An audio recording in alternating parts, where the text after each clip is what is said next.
Bismillahirrahmanirrahim, students. Welcome with another episode of chapter number 6 और हस्बी आदत एक दुआ के साथ बेज़िदनी इल्मा और रब्बि इश्रह ली सदरी व यस्सिर ली अमरी व अहलुल उक़दतम मिन लिसानी यफ़क़हू क़ौली। और इस लेक्चर में स्टूडेंट्स हम मीन्स जो इस चैप्टर का लेक्चर नंबर 3 है, इस पर्टिकुलर लेक्चर में हम देखेंगे बल्कि कंटिन्यू करेंगे। हमने लास्ट टाइम हैबिट और सिमेट्री ऑफ द बैक्टीरियम को स्टडी किया हुआ था, हम उसके बारे में स्टडी करेंगे और उसके बाद हम स्टडी करेंगे कि what are the various types of locomotory organs may be present in bacteria. और हम ये भी देखेंगे कि अगर ये फ्लैजेलम है तो इसकी वेरियस टाइप्स या वेरिएशंस क्या हो सकती हैं। फिर उसके बाद स्टूडेंट्स हम देखेंगे कि हम बैक्टीरिया को नॉर्मल सेल के अलावा जो उसमें चीज़ें प्रेजेंट है, something like cell wall, something like capsule और स्लाइम, इन सब चीज़ों को कलेक्टिवली हम लोग बैक्टीरियल एनवेलप के नाम से जानते हैं। तो हम इस एनवेलप को स्टडी करेंगे कि उससे कौन कौन से पार्ट्स हैं और उनके क्या क्या रोल हो सकते हैं। और इस लेक्चर के बिल्कुल एंड पे हम ये अंडरस्टैंड करेंगे कि basically what is gram staining और उसकी लॉजिकल बेसिस या ग्राउंड्स क्या हैं।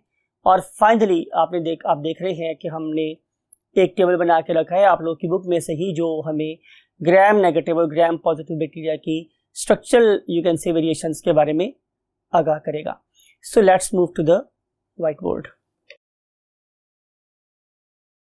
We have already introduced our lecture और अब इस लेक्चर में जैसे हमने डिस्कस किया था आप लोगों के साथ कि हम कंटिन्यू करेंगे विद द सिमेट्री और हैबिट ऑफ द बैक्टीरियम।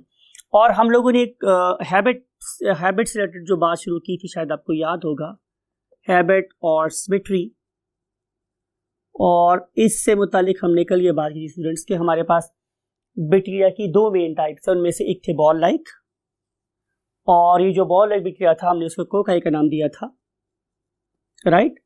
और अगर हमारे पास ये कोकाई बैक्टीरिया है तो ये इस प्लेन में डिवाइड हो सकते हैं, मीन वर्टिकली डिवाइड हो सकते हैं। अगर वर्टिकली डिवाइड हुए तो उसके रिजल्ट में they may arrange themselves in group of 2, और अगर ये ग्रुप ऑफ 2 में अरेंज थे तो हमने इन्हें डिप्लो कोकाई का नाम दिया था, राइट। और अगर ये वाले बैक्टीरिया दोबारा से डिवाइड हुई इस तरीके से तो फिर ये एक 4 का ग्रुप बना सकते हैं, और अगर ये एक दफ़ा फिर डिवाइड हो जहाँ से तो ये ग्रुप ऑफ 8 बना सकते हैं। तो अब ये जो कोकाई हैं ये बिल्कुल एक लीनियर फैशन में एक स्ट्रैप की तरह से अरेंज्ड हैं, तो हम लोग इन्हें स्ट्रेप्टो कोकाई का नाम देते थे, स्ट्रेप्टो कोकाई का नाम देते हैं। स्ट्रैप अपने याद रखते हैं, स्ट्रैप का मतलब एक पटा, चेन, आप इसे उस नाम से याद रख सकते हैं। लेकिन ऐसा भी हो सकता है स्टूडेंट्स कि ये एक मरतबा वर्टिकल डिवाइड करें और एक मरतबा हॉरिजॉन्टल डिवाइड करें। मिसाल के तौर पे कि अगर ये मेरे पास एक बैक्टीरियम है, ये इस तरह डिवाइड हुआ तो उसके रिजल्ट में 2 सेल प्रोड्यूस हुए। लेकिन अगर दूसरी मरतबा ये पहली प्लेन के at right angle means 90 degree के ज़ाविये पे डिवाइड करेगा तो उसके रिजल्ट में ये मेरे पास ग्रुप ऑफ 4 प्रोड्यूस हो जाएगा, राइट। और ये जो मेरे पास ग्रुप ऑफ 4 सेल्स हैं जो कोप्लेनर हैं, एक ही प्लेन पे एग्जिस्ट कर रहे हैं, इनको हम लोग नाम देते हैं स्टूडेंट्स फॉर टेट्राड का। तो टेट्रापैक से आपको याद होगा कि टेट्राड का मतलब होता है 4, ग्रुप ऑफ 4। तो ये 4 बैक्टीरिया का ग्रुप है जिसे हम टेट्राड का नाम देते हैं। फिर अगर ये दोनों डिवीजन के एट राइट एंगल एक और डिवीजन प्रोड्यूस हो तो उसके रिजल्ट में मैंने लास्ट टाइम डिस्कस किया था आप लोगों के पास कि हमारे पास ग्रुप ऑफ 8 सेल्स प्रोड्यूस होता है, जिसमें ये 4 सामने के सेल है और जो 4 सेल मैं आप ड्रॉ कर रहा हूँ वो इनके बैक पे एग्जिस्ट कर रहे हैं, समथिंग लाइक इट। तो ये मेरे पास एक ग्रुप ऑफ 8 सेल्स प्रोड्यूस हो गया था जो कि एक क्यूब की फॉर्म में, एक 3D स्ट्रक्चर की फॉर्म में प्रेजेंट है। और आप लोगों को याद है हमने इसे सार्सिना का नाम दिया था। तो ये भी एक बैक्टीरियल हैबिट है कि वो ग्रुप ऑफ 8 की फॉर्म में भी रह सकते हैं।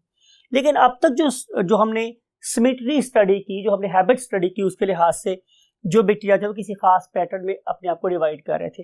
लेकिन ऐसा भी हो सकता है कि जो बैक्टीरिया हैं वो without any specific sequence divide होते रहें, और उसके रिजल्ट में आमतौर पे आप अपने माइंड में लेके आए ग्रेप्स का एक गुच्छा, तो उसमें there is no definite pattern for the arrangement of the grapes. तो यहाँ पर भी अगर बैक्टीरिया कभी इस तरह डिवाइड करें और कभी फॉर एग्जांपल इस तरह डिवाइड कर लें और कभी फॉर एग्जांपल इस तरह डिवाइड कर लें, तो इनके मिलने से एक क्लस्टर ऑफ बैक्टीरिया बच जाता है। इस क्लस्टर ऑफ बैक्टीरिया को हम लोग नाम देते हैं व्हाट, स्टेफिलोकोकाई। तो ये हमारे पास कल की थोड़ी सी रेपिटेशन है, हमने लेक्चर को डेलिबरेटली रिपीट किया ताकि ब्रेक ना हो और पूरे लेक्चर में इसको अंडरस्टैंड कर सकते हैं। Same is the case with what bacilli, और मैंने आपको डिस्कस किया था लास्ट टाइम कि जो बेसिलाई हैं वो बेसिकली रॉड लाइक है, they are rod like bacteria. अब इनके बारे में आप लोगों ने एक बात याद रखनी है कि ये बैक्टीरिया हमेशा अपनी लेंथ के एट राइट एंगल डिवाइड होंगे, राइट। अगर ये अपनी लेंथ के एट राइट एंगल डिवाइड हो रहे हैं तो उसके रिजल्ट में दो पॉसिबिलिटीज हो सकती है, या तो ये दो ग्रुप की फॉर्म में रहे, अगर ये ग्रुप ऑफ टू में रहे तो जाहिर है ये डिप्लोबैसिलाई कहलाएंगे, और अगर ये वाले bacteria keep on dividing in the same plane तो वो एक स्ट्रैप वो चेन बना सकते हैं, तो जाहिर है ये स्ट्रेप्टोबैसिलाई कहलाएंगे। तो ये कहलाएंगे स्टूडेंट्स व्हाट, डिप्लोबैसिलाई। डिप्लो का मतलब है टू और बैसिलाई का मतलब होता है रॉड शेप बैक्टीरिया, और ये कहलाएगा मेरे पास स्ट्रेप्टोबैसिलाई, और इसका मतलब मेरे पास ये है कि ये वाले बैक्टीरिया एक चेन की फॉर्म में अरेंज हो गए, राइट स्टूडेंट्स। इंपॉर्टेंट बात यह है जो आप लोगों की बुक में भी इवेंचुअली इसको यहाँ डायग्राम में आपके बनवाया भी है, वो ये कि ये वाले बैक्टीरिया कभी भी इस फॉर्म में डिवाइड नहीं होते, यानी कि इनके अंदर लॉन्गिट्यूडनल कट नहीं आता, लंबाई के रुख कभी डिवाइड नहीं होते। अगर डिवाइड नहीं होते तो जाहिर है ये वाली फॉर्म एग्जिस्ट नहीं कर सकते। तो ये हम लोगों ने स्टूडेंट्स को डिस्कस किया है अबाउट द वर्ड सिमेट्री। और अब हम लोग चलते हैं नेक्स्ट टॉपिक की तरफ, जिसका नाम हमारे पास क्या है, लोकोमोशन। अब हम चल रहे हैं लोकोमोशन की तरफ, और लोकोमोशन के लिहाज से स्टूडेंट्स इंपॉर्टेंट बात यह है कि बहुत से बैक्टीरिया ऐसे हैं कि जो मोटाइल हैं, राइट। मोटाइल का मतलब है कि दे कैन मूव, उनको तो हम जाहिर है तफसील से यहाँ पे अंडरस्टैंड करेंगे, लेकिन जो इसकी ऑपोजिट फॉर्म है उसे हम क्या बोलते हैं, सेसाइल। सेसाइल का मतलब है कि उनके पास कोई ऑर्गन ऑफ लोकोमोशन नहीं है, नो ऑर्गन ऑफ लोकोमोशन। तो सवाल यह है कि अगर इन ऑर्गेनिजम्स के पास कोई ऑर्गन ऑफ लोकोमोशन नहीं है तो फिर ये मेरी बॉडी में कैसे मूव करेंगे। तो आंसर इज, जाहिर है they will join my blood, और फिर मेरा ब्लड इनको मेरी पूरी बॉडी में डिस्ट्रीब्यूट कर देगा, और जहां कहीं भी इन्हें पॉइंट ऑफ एडिशन चिपकने का मौका मिलेगा ये वहीं पे जाके अपने आप को अटैच कर लेंगे और इन्फेक्शन कॉज कर देंगे। अगर मेरे पास बैक्टीरिया मोटाइल हैं तो फिर उनके पास जाहिर है कोई ना कोई ऑर्गन ऑफ लोकोमोशन होगा। उस ऑर्गन ऑफ लोकोमोशन को हम लोग नाम क्या देते हैं जी, उसे हम नाम देते हैं स्टूडेंट्स अ टेल, और ये जो टेल है उसे हम नाम के देते हैं फ्लैजेलम। फ्लैजेलम ये सिंगुलर के लिए इस्तेमाल होती है, एक के लिए, और अगर ये ज्यादा हो जाए, मीन अगर मैंने इसी की प्लूरल को डिस्क्राइब करना हो तो फिर हम लोग उसे बोलते हैं स्टूडेंट्स व्हाट, फ्लैजेला। प्लूरल है फ्लैजेला और सिंगुलर क्या है, फ्लैजेला। अब अगर कोई बैक्टीरिया हो बिल्कुल गंजा, उसके सर पे कोई एक बाल भी ना हो, तो उस किस्म के बैक्टीरिया को हम लोग नाम देते हैं atrichous bacterium, atrichous bacterium, right. On the other hand अगर किसी बैक्टीरियम के ऊपर एक फ्लैजेलम अटैच हो, जैसे कि अभी मैंने ड्रॉ किया हुआ है, तो ये वाला बैक्टीरियम कहलाएगा मोनोट्राइकस। मोनो का मतलब आपको पता है स्टूडेंट्स वन, और ट्राइकस का मतलब होता है फ्लैजेला। तो मोनोट्राइकस बैक्टीरिया ऐसे बैक्टीरिया को कहते हैं जिसके ऊपर एक ऑर्गन ऑफ प्रोपल्शन है, मूवमेंट है, जिसका नाम क्या था, फ्लैजेलम। लेकिन स्टूडेंट्स ऐसा भी हो सकता है कि हमारे किसी बैक्टीरियम के एंड पे एक तरफ ही there may be a tuft of cilia, यानी कि they will be more motile, they will be more active as compared to जाहिर मोनोट्राइकस बैक्टीरिया। तो ऐसे किस्म के बैक्टीरिया को हम लोग नाम देते हैं students lophotrichous bacteria. Lophotrichous bacterium.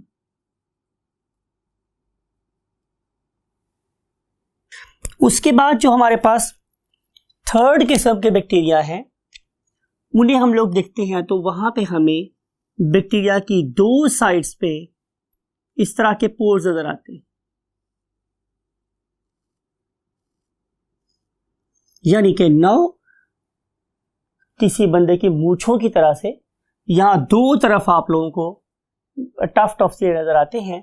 तो इस किस्म के बैक्टीरिया को हम लोग एम्फी ट्राइकस बैक्टीरिया बोलते हैं, एम्फी ट्राइकस बैक्टीरियम, या ओवरऑल में एम्फी ट्राइकस बैक्टीरिया बोलेंगे।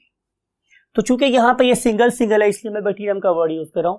तो ये भी बात आप याद रखें, जब मैं वर्ड यूज करता हूं बैक्टीरियम तो इसका मतलब होता है एक, और बैक्टीरिया का मतलब होता है कि इस तरह के बहुत सारे cell. Means bacteria is a plural word. और डियर स्टूडेंट्स, ऐसा भी हो सकता है हमारे पास कि मेरे पास बैक्टीरियल बॉडी के ऊपर हर तरफ प्रेजेंट हो व्हाट, फ्लैजेला।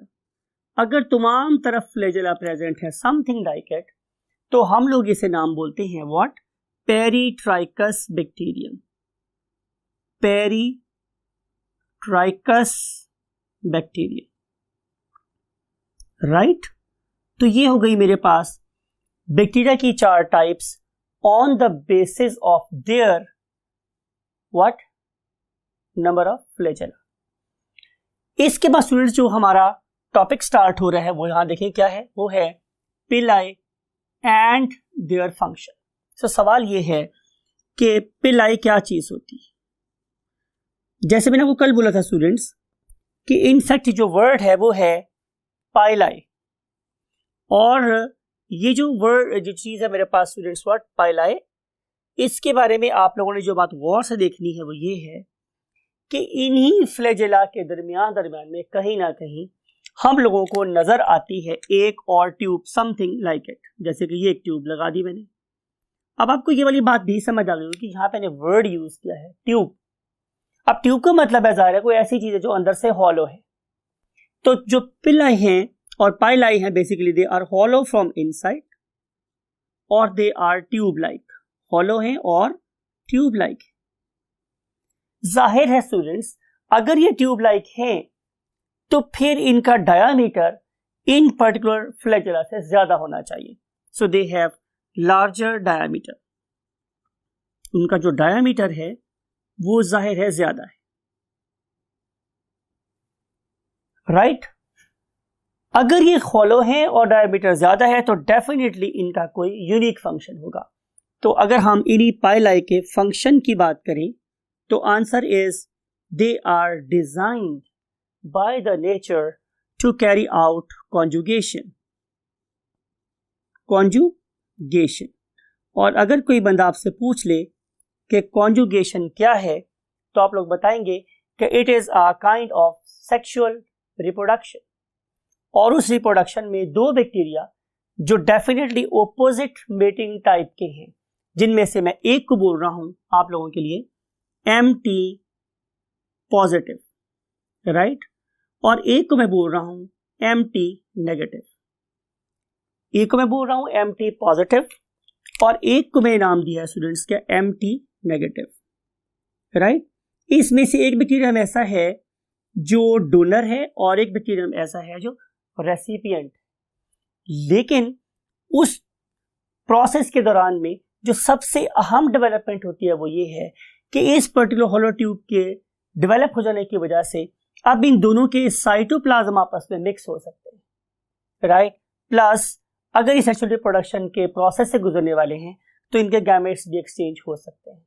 इस किस्म की होलो ट्यूब को जो सेक्सुअल रिप्रोडक्शन में इस्तेमाल होती है उसे हम क्या बोलते हैं स्टूडेंट्स, व्हाट, उसे हम बोलते हैं कॉन्जुगेशन ट्यूब। और उसके लिए चाहिए हमें दो ऑर्गेनिज्म, एक फॉर एग्जांपल क्या है MT positive mating type positive और एक क्या है MT negative mating type negative. और यूजुअली जो डोनर है वो पॉजिटिव होता है और जो रेसिपिएंट है वो नेगेटिव होता है, राइट स्टूडेंट्स। अब हमने डिस्कस भी कर लिया, लोकोमोशन डिस्कस भी कर ली, और अब हम चल रहे हैं सेल एनवेलप की तरफ। So we are moving to the next topic and next topic is cell envelope. अब ये जो मेरे पास स्टूडेंट सेल एनवेलप है, राइट, इसके बारे में आपको ये याद रखना है कि हर वो चीज जो सेल मेम्ब्रेन के अलावा बैक्टीरिया का पार्ट है उसे हम लोग सेल एनवेलप में शामिल कर देंगे। और जैसे आपने देखा इंट्रोडक्शन में भी कि हम सेल एनवेलप में 3 चीजें इंक्लूड करते हैं। एक को हम बोलते हैं कैप्सूल, एक को हम बोलते हैं स्लाइम, और एक को हम बोलते हैं व्हाट, सेल वॉल, राइट। तो पहले हम डिस्कस करेंगे किसको, कैप्सूल को। यानी कि बहुत से बैक्टीरिया की टाइप ऐसी होती है कि जिन्होंने अपने गिर्द म्यूकोपॉलीसैकेराइड का एक बड़ा स्ट्रॉन्ग शील्ड डेवलप कर लिया है। उस बड़े ही स्ट्रॉन्ग शील्ड में अगर आप देखें तो आप लोगों को पॉलीसैकेराइड की रिपीटेड यूनिट्स नजर आती है, और सम टाइम उसके अंदर आप लोगों को प्रोटीन भी नजर आती है, और सम टाइम ये दोनों चीजें इकट्ठी भी पाई जाती, राइट। इनके मिलने से जो बड़ा हार्ड सा कोट बन जाता है around the bacterium, that is called as what, the capsule. वो वाले बैक्टीरिया जो अपने गिर्द कैप्सूल बनाने की सलाहियत रखते हैं, they are more protected than those bacteria के जो कैप्सूल अपने गिर्द नहीं रखते। तो it is a defensive measure of the bacterium against various types of environmental factors. उसके बाद हम पढ़ने वाले हैं एक और चीज जिसे हम नाम कहते हैं स्टूडेंट स्लाइम। अब बहुत से अगेन बैक्टीरिया मेरे पास ऐसे हैं स्टूडेंट्स, फॉर एग्जांपल यहाँ पे मैं एक कोकाई को डेवलप कर लेता हूँ। तो ये फॉर एग्जांपल उसकी सेल मेम्ब्रेन है। तो सेल मेम्ब्रेन के ऊपर एक लूजली बाउंडेड, एक लूजली अटैच्ड मेरे पास क्या प्रेजेंट है, एक स्लाइमी सी लेयर। जाहिर है अगर ये स्लाइमी है तो ये मुझे चिपचिपी नजर आएगी, गमी नजर आएगी, राइट। इसलिए मैं वर्ड का यूज कर रहा हूं स्टूडेंट्स, गमी, राइट, और स्लिपरी। और अगर आप इसको देखें तो ये भी एक म्यूकोपॉलीसैकेराइड लेयर है। ये म्यूकोपॉलीसैकेराइड लेयर क्या कर रही है, ये बहुत इंपॉर्टेंट है स्टूडेंट्स। इसलिए मैं इस पर्टिकुलर स्लाइम के ऊपर आप लोगों के लिए वर्ड यूज कर रहा हूं, वेरी वेरी इंपॉर्टेंट। यानी कि शायद वही बात है, ये आपको वो एक नंबर दे सकती है जो आपको मेडिकल कॉलेज में ले जाए, और अगर आप डॉक्टर बन जाएं तो ये चीज आप लोगों को अपने पेशेंट्स को क्योर करने में भी हेल्प करेगी। ये स्लाइम जाहिर है लूजली अटैच्ड होता है with the surface of bacteria. अब जब ये वाला बैक्टीरिया जिसके भाई स्लाइम का कोट है, जब ये हमारे सेल में जाएगा तो इसकी म्यूकोपॉलीसैकेराइड यूनिट्स ये तेजी से मेरे ब्लड में डिसॉल्व होंगी, और जब ये तेजी से डिसॉल्व होंगी तो ये मेरी बॉडी में पॉइजन के लेवल बहुत ज्यादा जल्दी से इंक्रीज कर देंगी, और as a result in particular organisms की ability to cause acute diseases. Acute का मतलब होता है स्टूडेंट्स जो बहुत जल्दी से बंदे की तबीयत को खराब कर देती हैं, समथिंग लाइक कॉलरा। यानी कि अगर एक बहुत हैवी किस्म का ऑर्गेनिज्म भी है तो कॉलरा की इंफेक्शन के बाद मुमकिन है वो 2 से 3 दिन के अंदर अंदर ही कहां चला जाए, अंडरग्राउंड। तो वो वाले बैक्टीरिया जो जिनके ऊपर स्लाइम की लेयर होती है, they have the more ability to cause disease. यानी कि हम ये बात कर रहे हैं कि presence of slime capsule increases what, the pathogenicity. Pathogenicity का मतलब है disease causing ability of the bacterium. तो वो वाले बैक्टीरिया जो ज्यादा स्ट्रॉन्ग पैथोजेंस होते हैं उनके बाहर स्लाइम का लेयर है, और जिनके बाहर ये लेयर नहीं होगी उनकी पैथोजेनेसिटी या एक्यूट डिजीजेस कॉज करने की एबिलिटी कोरेस्पॉन्डिंगली कम होगी। और अब हम चल रहे हैं स्टूडेंट्स किसके ऊपर, सेल वॉल की तरफ। ये जाहिर है इस लेक्चर का हमारा लास्ट पॉइंट है।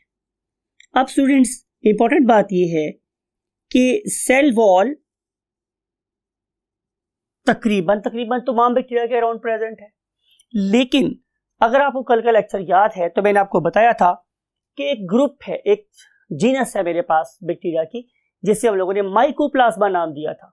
शायद आपको याद होगा माइकोप्लाज्मा ही वो जीनस थी कि जिसके अंदर हमारे बैक्टीरियल किंगडम के सबसे स्मॉल बैक्टीरिया भी प्रेजेंट थे, राइट। तो इस माइकोप्लाज्मा जीनस की हम बात कर रहे हैं कि इस माइकोप्लाज्मा के जीन के ऑर्गेनिजम्स ये लैक सेल वॉल, इनके बाहर सेल वॉल नहीं होती।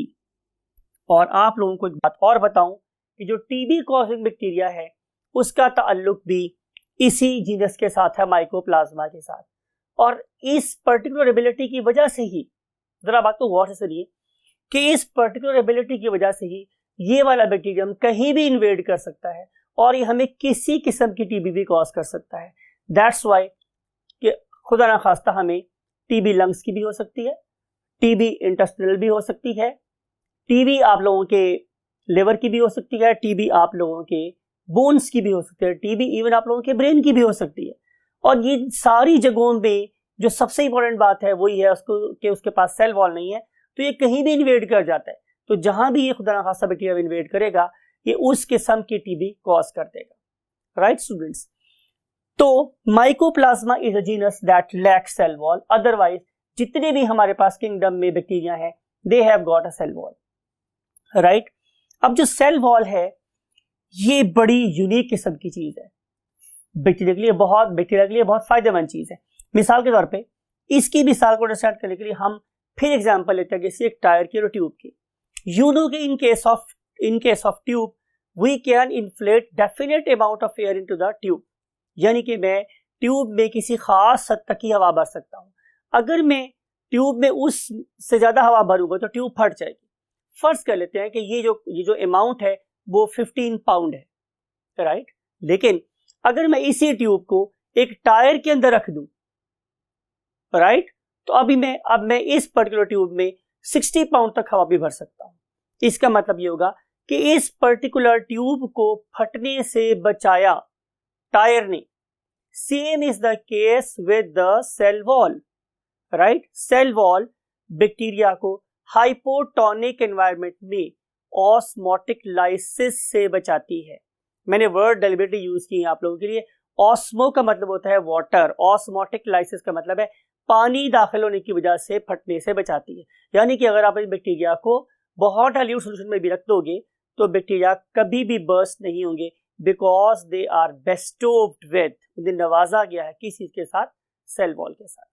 अब सेल वॉल की स्टूडेंट्स हमारे पास दो टाइप्स होती है, राइट। एक वो सेल वॉल है जो बहुत थिक है और एक वो सेल वॉल है जो कि बहुत थिन है। इसको अंडरस्टैंड करने के लिए हमने ऑलरेडी एक टेबल बना के रखा हुआ है। उस टेबल के अंदर हम इन दो डिफरेंट टाइप्स की वॉल्स को कंपेयर करेंगे और फिर ये देखेंगे कि अगर हमने इनको डिफरेंशिएट करना हो तो उसके लिए हम कौन सी टेक्निक ऑफ स्टेनिंग यूज करेंगे। So let's move to the next you can say column. Now you can see students, इस टेबल में आपको नजर आ रहा है कि हमने कैरेक्टरिस्टिक्स लिखे हुए हैं डिफरेंट, और डेफिनेटली मैंने आप लोगों की बुक के पैटर्न को थोड़ा सा मजीद अरेंज कर दिया, बिकॉज कि अगर आप अपनी बुक को देखें तो उसमें पेप्टाइडोग्लाइकेन की कोई कंपोजिशन यहाँ लिखी हुई और दूसरी कंपोजिशन यहाँ लिखी हुई है, तो I was not satisfied with the comparison. तो उस कंपैरिजन को एनहांस करने के लिए मैंने इस टेबल को आप लोगों की दुआ से ड्रॉ किया है। अब यहाँ पे देखा आप लोगों ने कि यहाँ पे जो नंबर ऑफ मेजर लेयर्स हैं, ग्राम पॉजिटिव बैक्टीरिया में 1 है और ग्राम नेगेटिव बैक्टीरिया में 2 है, राइट स्टूडेंट्स। अगली बात देखें क्या है कि what is the overall thickness. मैंने आपसे डिस्कस किया था अभी लास्ट पॉइंट में कि इनमें से बाज जो वॉल्स है वो थिक है और बाज जो वॉल्स है वो थिन है। तो आपको याद रखना है कि ग्राम पॉजिटिव बैक्टीरिया के बाहर जो वॉल है वो ज्यादा थिक है और ग्राम नेगेटिव की वॉल कैसी है? Thin. Now compare it, 20 to 80 micrometre is just 8 to 12 micrometre, right.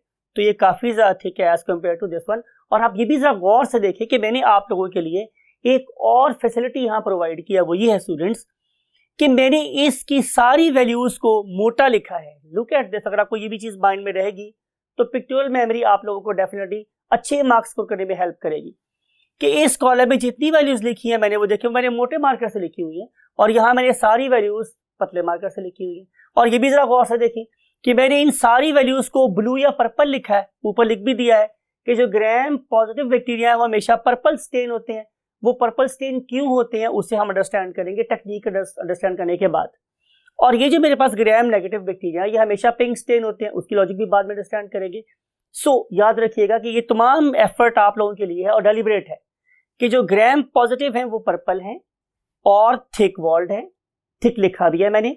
Gram negative pink है, मैंने रेड से लिखा है और थिन मार्कर से लिखा हुआ है, राइट, पतले मार्कर से लिखा हुआ है। फिर उसके बाद आउटर मेम्ब्रेन इनके अंदर कभी भी नहीं होती है और इसके अंदर जाहिर है प्रेजेंट होती है। फिर इसके बाद पेरीप्लाज्मिक स्पेस, प्लाज्मा के बाहर की स्पेस की बात हो रही है, तो इसमें कुछ बैक्टीरिया में ये प्रेजेंट होती है, लेकिन जितने भी ग्राम नेगेटिव बैक्टीरिया हैं उन सब में ये पेरीप्लाज्मिक स्पेस प्रेजेंट होती है, राइट स्टूडेंट्स। फिर उसके बाद इंपॉर्टेंट बात है, जरा गौर से इसको अंडरस्टैंड करें कि अगर हम परमेबिलिटी की बात करें, मींस के कौन सी मेम्ब्रेन चीजों को ज्यादा अंदर आने देती है। परमेबिलिटी मिसाल के तौर पे अगर आप एक जगह को एजुकेशन में पढ़ रहे हैं और मैं उसको एड्रेस कर रहा हूं, तो मैं गेट पे खड़ा हो जाऊं और मैं ये कह रहा हूं कि जस्ट बॉयज इधर आ जाएं और for example girls they will stop outside, तो इसका मतलब ये है कि आई वाज परमिएबल, मैंने परमिशन दे दी किसके लिए, for the boys, I was permeable for the boys, तो बॉयज इधर आ गए, स्टूडेंट जो गर्ल्स स्टूडेंट्स थी फॉर एग्जांपल वो बाहर रुक गई। ऑन द अदर हैंड दूसरे टाइम में मैंने क्या बोला कि girls may join the class and boys you may stay out, तो at that time I was permeable for the girls. तो परमिएबल का मतलब है कि कोई चीज अंदर आ सकती है कि नहीं आ सकती। सो ये जो मेम्ब्रेन है ग्राम पॉजिटिव की जो थिक थी वो ज्यादा परमिएबल है, उसकी भी लॉजिकल ग्राउंड्स आप लोगों को इसकी केमिकल कंपोजिशन पढ़ने के बाद पता चलेगी, लेकिन आपने याद रखना है कि ये मोर परमिएबल है और ये लेस परमिएबल है। उसके बाद हम आते हैं मोस्ट इंपॉर्टेंट टॉपिक की तरफ, और वो क्या है, केमिकल कंपोजिशन। अब केमिकल कंपोजिशन को भी मैंने डेलिबरेटली रीअरेंज किया है ताकि आपको सही कंपैरिजन का अंदाजा हो सकता हो। आप देख रहे हैं पेप्टाइडोग्लाइकेन, ये बड़ी इंपॉर्टेंट, बहुत बहुत इंपॉर्टेंट यू कैन से कि कॉन्सेप्ट है, इसलिए आप लोगों ने, मैं आप लोगों के लिए क्या कर रहा हूं, इसको ब्लॉक कर रहा हूं, you can C over here, और इसके ऊपर एक स्टार लगा रहा हूं। आपको पता है कि मैं स्टार हमेशा वहां लगाता हूं जहां कोई बहुत ही ज्यादा इंपॉर्टेंट बात लिखनी होती है। तो पेप्टाइडोग्लाइकेन के ऊपर मैंने ट्राई स्टार लगाया कि बहुत ही इंपॉर्टेंट बात है। इसमें पेप्टाइडोग्लाइकेन्स की क्वांटिटी 50% ऑफ ड्राई मैस पर है। आपको याद है मैंने आपको बताया था कि ड्राई मैस से मुराद है कि अगर मैं आप लोगों को लूं और मैं आपको डेसिकेटर में रख दूं और आप लोगों की बॉडी में से सारा पानी इवेपोरेट हो जाए, तो बाद में जो मैस बचेगा वो कहलाएगा ड्राई मैस। तो यहाँ पे हमारे पास यही काम हो रहा है कि मैंने किया क्या है कि मैंने पेप्टाइडोग्लाइकेन को जब वे किया after evaporating the whole water, तो उनकी परसेंटेज आई 50%, और यहां पे जस्ट कितनी है स्टूडेंट्स, 10%, राइट। लिपिड इसमें बहुत कम है, जस्ट 1 to 4% है, और इसमें लिपिड हमारे पास 11 to 12% है। अब एक चीज और जो सिर्फ और सिर्फ हमें ग्राम पॉजिटिव वॉल में नजर आती है स्टूडेंट्स, वो क्या है, टिकोइक एसिड। ये वो ब्लॉक्स हैं बेसिकली जो बड़े लार्जर साइज के हैं, और जब ये अपने आप को अरेंज करते हैं स्टूडेंट्स, तो उनके दरमियान में काफी बड़े बड़े स्पेसेस रह जाते हैं। आपको एनिमेशन में दिखाएंगे कि जब इनमें स्पेसेस रह जाएंगे तो जाहिर है अब कोई भी चीज इन बड़े बड़े सुराखों में से बैक्टीरिया के अंदर भी आ सकती है और बाहर भी जा सकती है। Therefore this particular wall, although it is very thick but it has got huge spaces, huge holes, तो उनमें से चीजें अंदर आ सकती हैं, लिहाजा ये मोर परमिएबल है। और इनके अंदर जो कॉन्जुगेट मॉलिक्यूल्स बनते हैं वो जाहिर है लिपिड और टिकोइक एसिड का बनेंगे, क्योंकि जाहिर है यहाँ पे टिकोइक एसिड ज्यादा है, तो वो बनेंगे lipoteichoic acid what conjugate molecules. On the other hand यहाँ पे आप लोगों को लिपोपॉलीसेकेराइड भी नजर आएंगे, बीच जहाँ पे लिपिड और कार्बोहाइड्रेट्स भी शामिल है और यहाँ पे लिपिड और प्रोटीन्स भी शामिल है, राइट स्टूडेंट्स। तो ये आप लोगों ने इस सारे कंपैरिजन को अपने माइंड में रखना है। और अब हम चल रहे हैं एक और अहम पॉइंट की तरफ, और वो पॉइंट ये है कि अगर हमने ग्राम नेगेटिव और ग्राम पॉजिटिव बैक्टीरिया को डिफरेंशिएट करना हो तो उसके लिए हमें क्या करना पड़ेगा। तो ऐसा करते हैं स्टूडेंट्स कि हम उसके लिए सबसे पहले स्टेप्स लिखते हैं ताकि आपको मेथड समझ आए। जी स्टूडेंट्स, हम ग्राम स्टेनिंग स्टेप्स लिख रहे हैं, और ये जो हम बात यहाँ पे कर रहे हैं स्टूडेंट्स वो आप लोगों के लिए बहुत यूजफुल है इवन इन एफएससी प्रैक्टिकल। तो आप क्या करेंगे students, number 1 take a slide. आप एक स्लाइड लेंगे, क्लीन इट्स बोथ साइड्स, इसकी दोनों साइड्स को अच्छे तरीके से टिश्यू पेपर के साथ क्या करेंगे आप लोग, साफ कर लेंगे। एंड मार्क इट, और इसे आप लोग मार्क भी कर लेंगे ताकि पता चले कि इसकी कौन सी साइड ऊपर है और कौन सी साइड नीचे है। तो तीनों काम सक्सेसफुल एक्सपेरिमेंट के लिए जरूरी। फिर जितनी अच्छी आप लोगों की स्लाइड साफ होगी उतनी ही आप लोगों को बैक्टीरिया अच्छे नजर आएंगे, उतनी ही बेटर स्टेनिंग आएगी। और आखिरी स्टेप में हम आपको पता है कि जो स्लाइड बना रहे होते हैं तो कहते हैं कि उसमें बबल्स नहीं आने चाहिए, तो बबल्स भी नहीं आएंगे। सो इस वाले केस में क्लीनलीनेस निस्फ ईमान से भी कोई बड़ी चीज है, सफाई बहुत जरूरी है। फिर उसके बाद आप क्या करेंगे स्टूडेंट्स, आप लोग टेक द स्पेसिमन, आप स्पेसिमन लेंगे। You can use a dropper, you can use a inoculation loop, जो हमने बहुत दफा यूज किया आपके सामने। आप उस स्पेसिमन को ले, उसको ऊपर लगाएं, देन हीट, फिर आप उसे हीट करें। जब आप इस स्लाइड को हीट करेंगे तो बेसिकली ये वाले कोट्स ये कोवलेंट बॉन्ड बनवा लेंगे with them and what slide. इसका मतलब ये है कि हीट होने के बाद ये वाले बैक्टीरिया मेरी स्लाइड की सरफेस के ऊपर चिपक जाएंगे। उस चिपकने को हम लोग नाम क्या बोलते हैं, फिक्स इट। तो आपने 3 काम किया, आपने स्पेसिमन लिया, इसको हीट किया और उसको फिक्स भी कर लिया। फिर नंबर 3 स्टेप पे आपने क्या करना है, आपने इसको प्लेट रखना है on the rack of the staining tray. हम एक ट्रे लेते हैं और उसके ऊपर हमने एक शेल्फ डाली होती है, उसके ऊपर उसको प्लेस कर देंगे। और प्लेस करने के बाद आप क्या करेंगे कि add number 1 very important thing, crystal violet stain. आप लोगों ने इसमें क्रिस्टल वॉयलेट स्टेन ऐड करना है। क्रिस्टल वॉयलेट नेम इंडिकेट कर रहा है कि ये पर्पल होगी, राइट स्टूडेंट्स।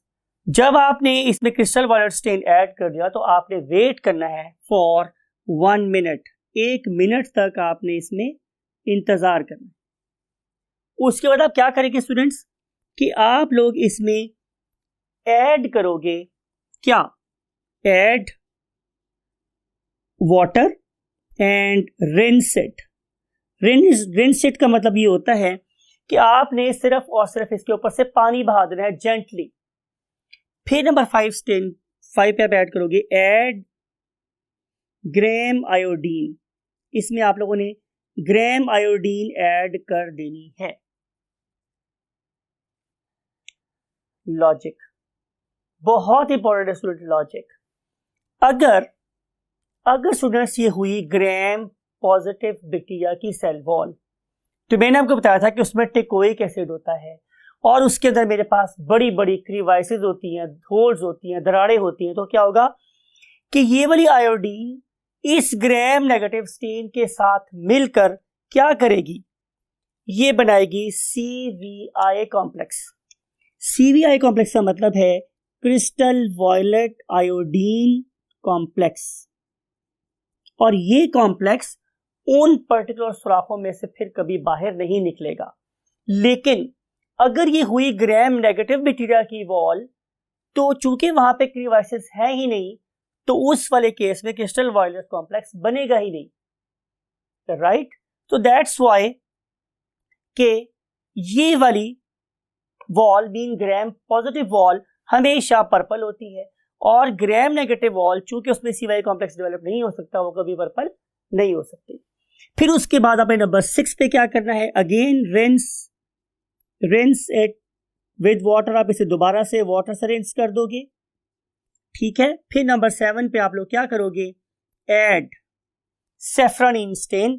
और इस पर्पस के लिए मैं डेलिबरेटली अगेन पिंक या ब्लू मार्कर यूज कर रहा हूं कि आप लोगों ने इस पर्टिकुलर सेफ्रोनिन स्टेन को ऐड कर देना है। और ये सेफ्रोनिन स्टेन आपने रखना है जस्ट फॉर 45 सेकेंड्स। और 45 सेकेंड के बाद आप लोगों ने इसे अगेन वॉश विद वाटर, आपने इसे दोबारा से वॉश कर देना है वाटर के साथ। और फिर आपने स्टूडेंट्स क्या करना है, सफाई निस्फ ईमान है, आपने एक्स्ट्रा स्ट्रेन को रिमूव कर देना है, रिमूव एक्स्ट्रा स्ट्रेन। और फिर आप लोगों ने नंबर 9 पे व्यू करना है under microscope, view under microscope.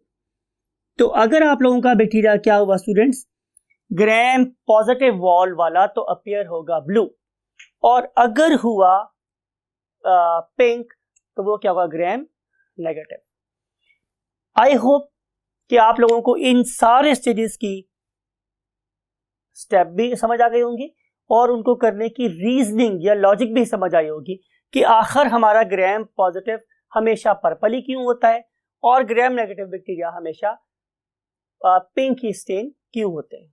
Last time repeat कर रहा हूं आप लोगों के लिए क्योंकि ये बहुत इंपॉर्टेंट बात है कि ग्राम पॉजिटिव बैक्टीरिया में CVI complex, crystal violet iodine complex develop होता है, लेकिन चूंकि यहाँ पे सुराख बहुत छोटे छोटे हैं तो वहां पे क्रिस्टल वायलेट अंदर जाता ही नहीं है, आयोडीन वहां पे एंटर ही नहीं होती, तो क्रिस्टल वायलेट कॉम्प्लेक्स नहीं बनता और जब हम उसे वॉश करते हैं तो बैक्टीरिया की सरफेस पे से सारे का सारा उतर जाता है और हम उसको जब स्टेन करते हैं किसके साथ, सेफारिन के साथ, तो डेफिनेटली वो सेकेंडरी स्टेन ऑब्टेन कर लेता है, राइट। तो ये एक इंपॉर्टेंट बात है जो आप लोगों ने यहां से लर्न की है।